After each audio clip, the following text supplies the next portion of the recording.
Central Ohio is booming, and the technology driving that growth is mind-blowing.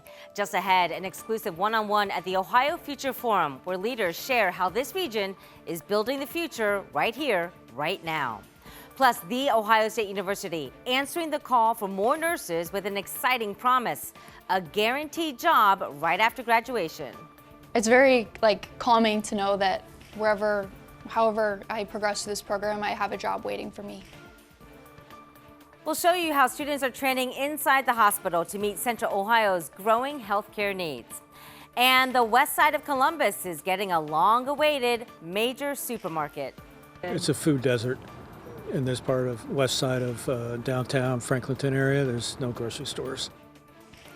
Hear from people who live there and how they say the new Giant Eagle Market District will make a difference in the heart of Boomtown.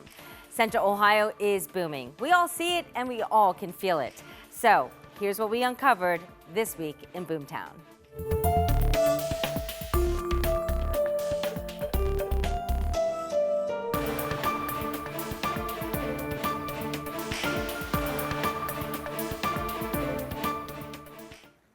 Thanks so much for joining us for This Week in Boomtown. I'm Angela Ann.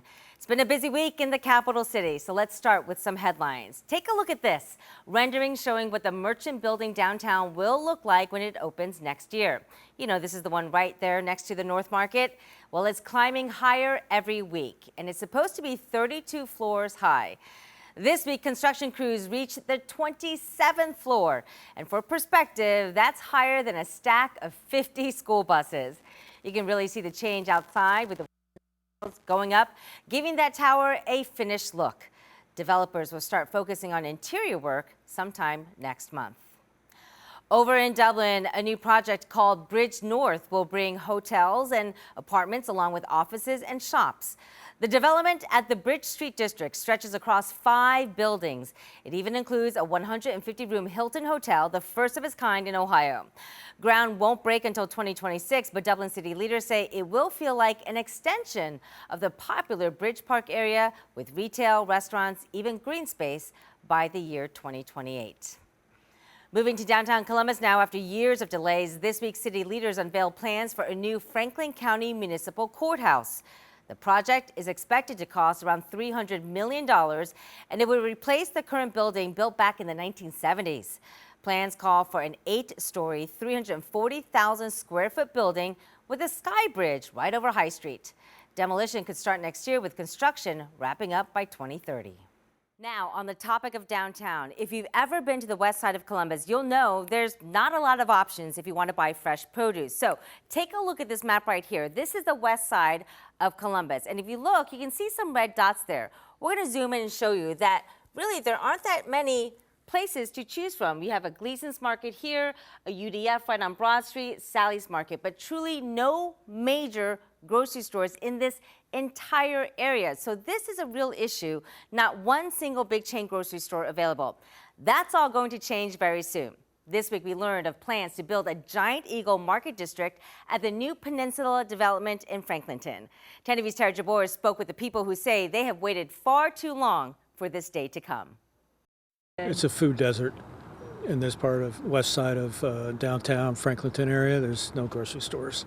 For years, people have wondered when a grocery store would come to the west side. Soon their wait will be over.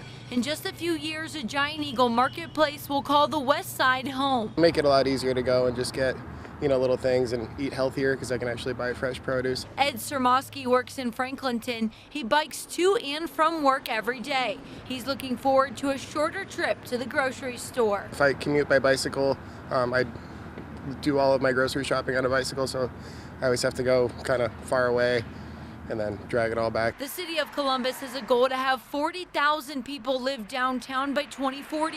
Columbus Mayor Andrew Ginther says he's been working on getting this grocery store into the neighborhood for more than 2 years. He thinks it will attract more people to the neighborhood. It's really going to increase access to fresh foods, high quality foods, to folks all over the west side and all over downtown, in downtown adjacent neighborhood. Mayor Ginther says the city has to keep investing and developing downtown because it's the job center of the entire region. Downtown is so important for the rest of the city.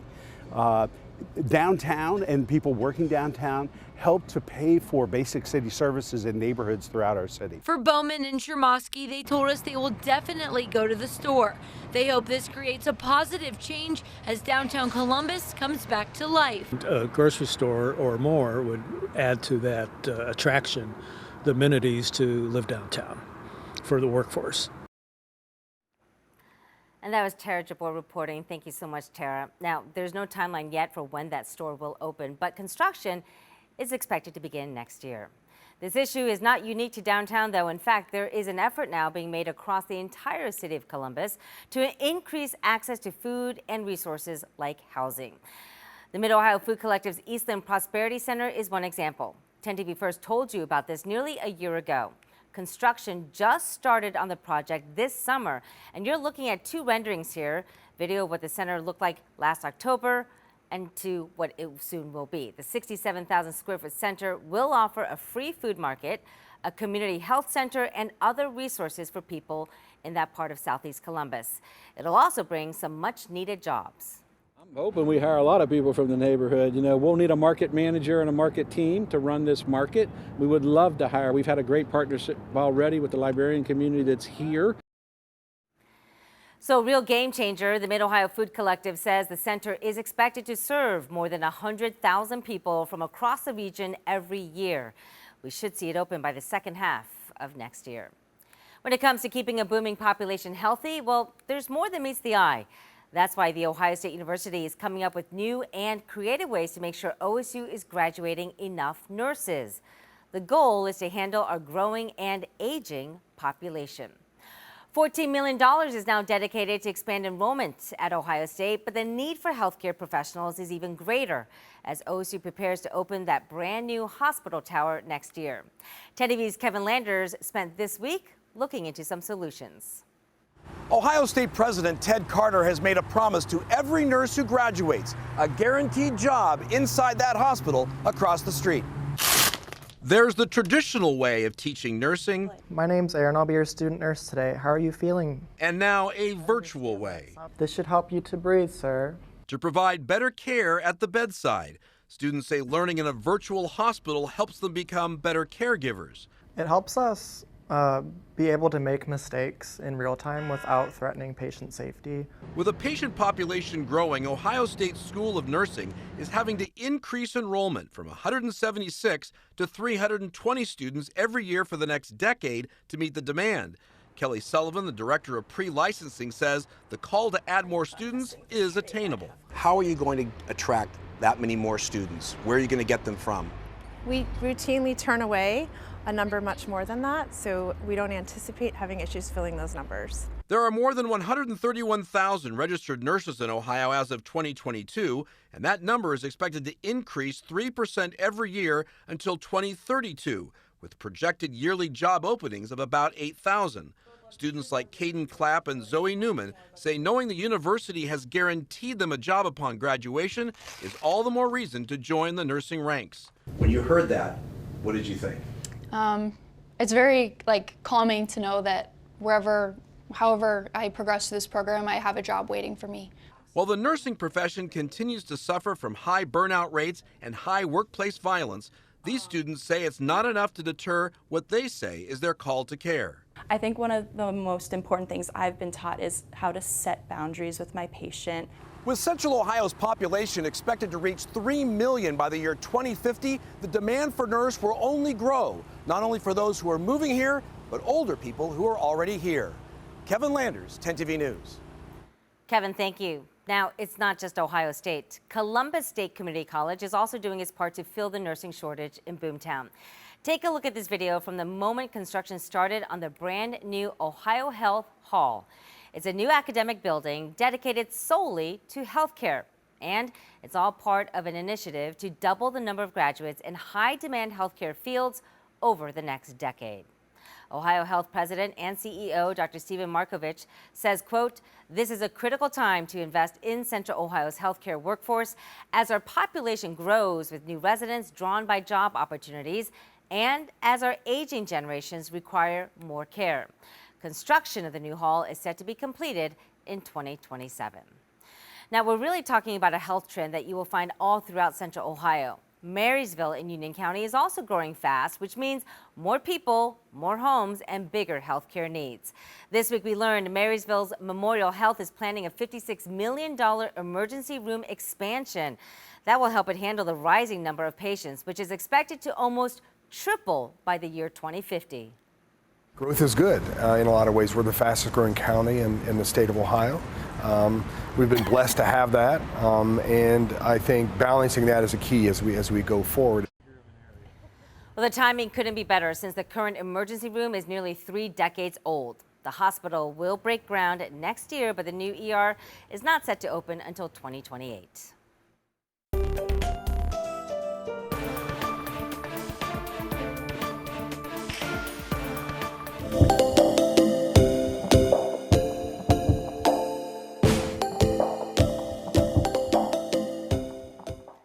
Buckle up, Ohio's future is zipping forward and fast.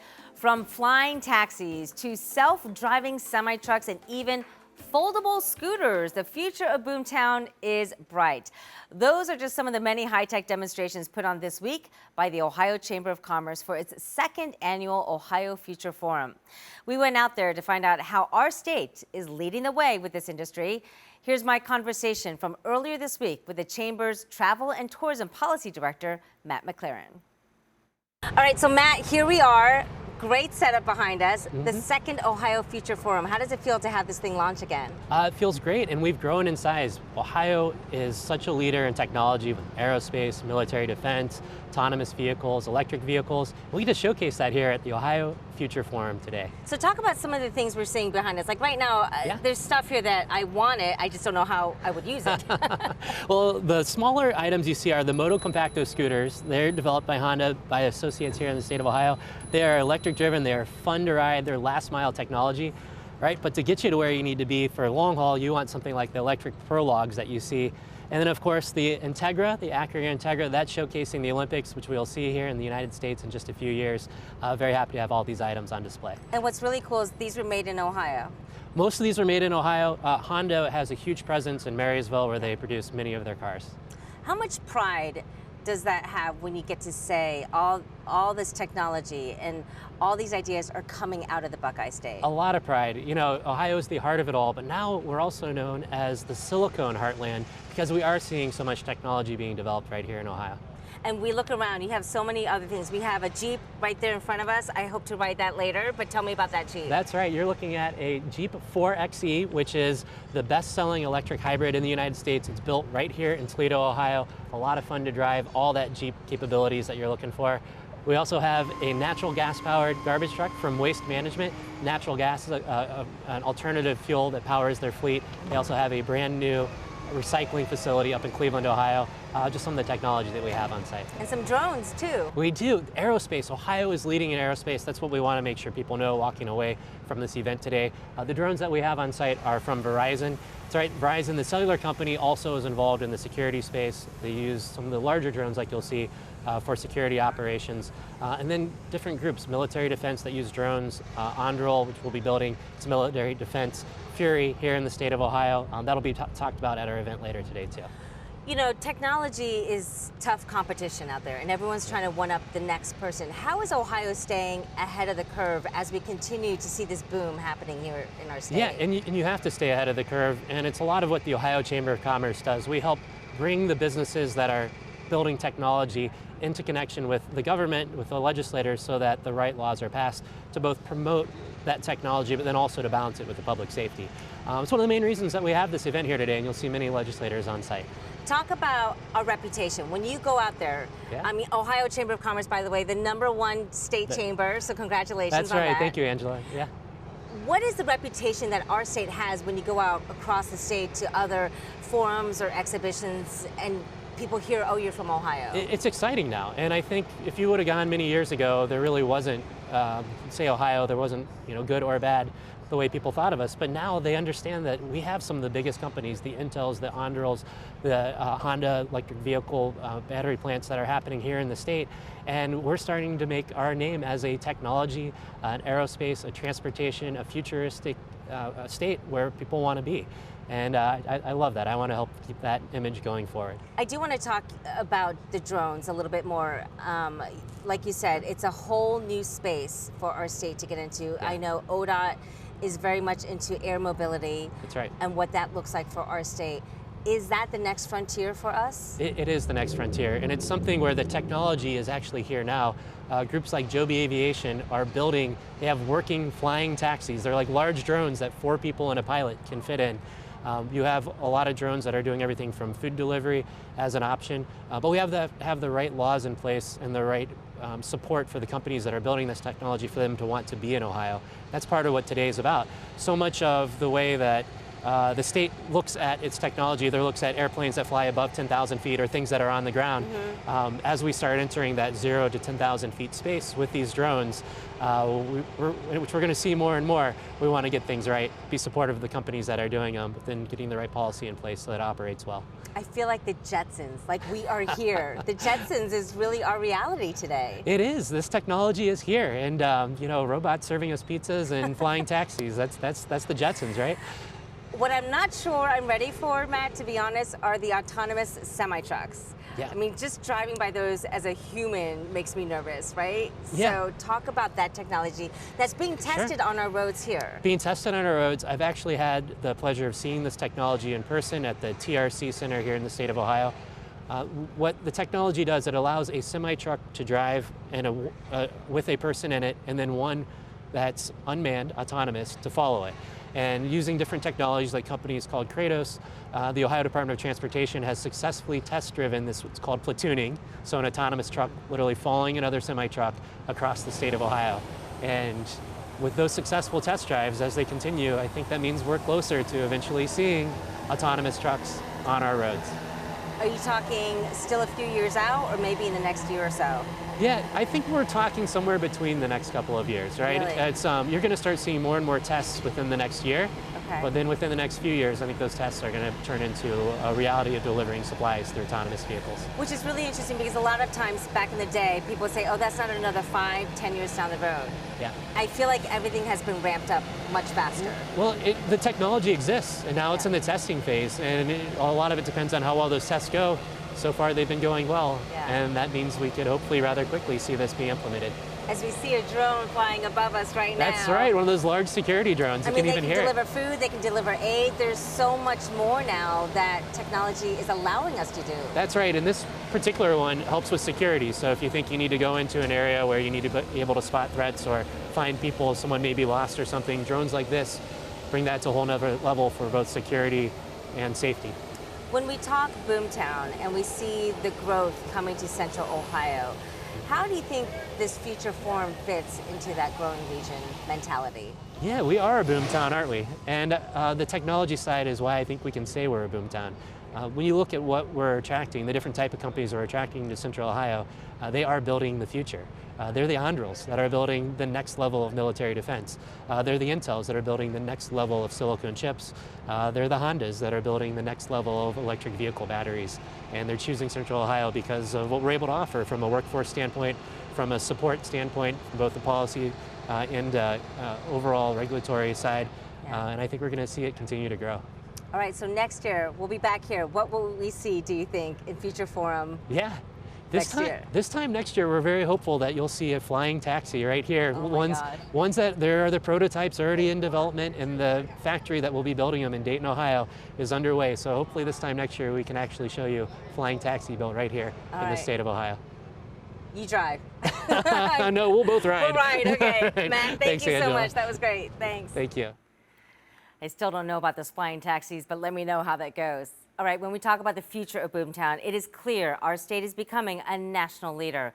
Ohio wants to lead the way in nuclear energy production, with leaders saying it will boost the local economy and national security. Just this week, a major announcement from Centrus Energy to expand the uranium enrichment plant in Piketon in southern Ohio. This facility in Pike County could supply a quarter of the U.S. nuclear energy needs. It also means more than 1,000 construction jobs and 300 permanent jobs to the region. Centrus has already raised $1.2 billion, and it's hoping to get more in federal funding. The scope of how much we expend will depend on the government contribution. However, as said, we already have started to hire. We feel confident in what we're doing here and that we already kicked off the hiring.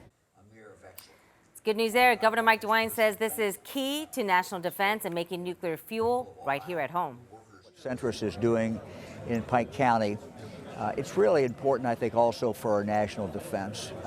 We need to make this product here in the United States. And here's the thing with this whole announcement. Governor DeWine believes the Piketon nuclear plant could also help workers who were laid off this summer at the Pixel paper mill in Chillicothe. You'll remember how Pixel stood for nearly 200 years before closing its doors permanently. Of course, Piketon is just south of Chillicothe, and with hundreds laid off from the paper mill, state leaders say this nuclear project could bring new job opportunities beyond just one county.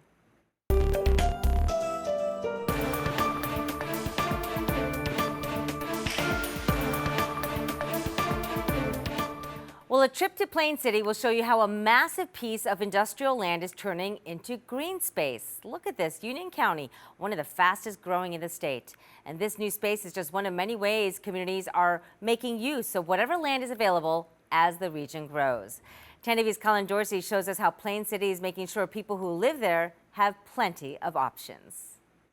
As the region grows, you have to give people a place to play. This is 66 acres. It was once an industrial site, but now it's set to be the next park for Plain City. This site has been dormant for many years. An overgrown chain link fence, barbed wire stretched across the top, cordoning off most of the land just outside of Plain City. It's been more than 20 years since Ranco closed its doors, the manufacturer shipping jobs overseas in 2004. Now the buildings are long gone and the land empty. Plain City is growing, and so that means we need new spaces for recreation and leisure. The property is being turned over to the village by current owner Schneider Electric. Being a former manufacturing site, it's taken years to clean up the land to get it cleared for another use. How do you assure them that this land is safe? We point to the Ohio EPA and all the work that they've put in, ensuring that it's available for reuse for recreational purposes. Turning old industrial sites into parks isn't a new idea. Scioto Autobahn in Columbus once housed factories and rail yards. City leaders like Mayor Jody Carney say the park is needed as the community grows. We are always hearing that we need more sports fields, more walking paths, more just green spaces that people can come with their families. It wasn't all that long ago that Plain City was a quiet, small community, but now new homes are popping up wherever there's land. A look here and several houses are going up all at once. Some are for sale before there's even grass in the front yard. Carney says increasing parkland helps the community grow in a way that makes sense for Plain City. As we grow, we want to continue to maintain that small town feel. This isn't quite to the shovels to dirt stage. The next steps include annexing all of this land into the village limits and also hearing from the community on what they want to see here. In Plain City, Colin Dorsey, 10 TV News. Colin, thank you. Now, finally, we leave you with this. Did you know that Ohio ranks #1 in the whole country for plastics product manufacturing? That's right. Ohio's plastics industry is a major player in the state's booming economy, producing over $26 billion in goods last year. The American Chemistry Council says the plastics industry supports nearly 50,000 jobs and pays out $3.3 billion in wages. Ohio Governor Mike DeWine says our state leads the nation in plastics innovation and manufacturing, which is fueling key sectors from healthcare to transportation. That's pretty cool. If you have questions related to Central Ohio's rapid growth, we want to hear from you. Text us 614-460-3345. And if you're watching us on YouTube, be sure to like and subscribe. You can also drop your question right there in the comment section as well. And a quick reminder, we are coming up on 1 year since we launched Boomtown here on 10 TV. Keep watching for special episodes in the weeks ahead. Thanks for watching This Week in Boomtown. I'm Angela Ann. We'll see you again next week.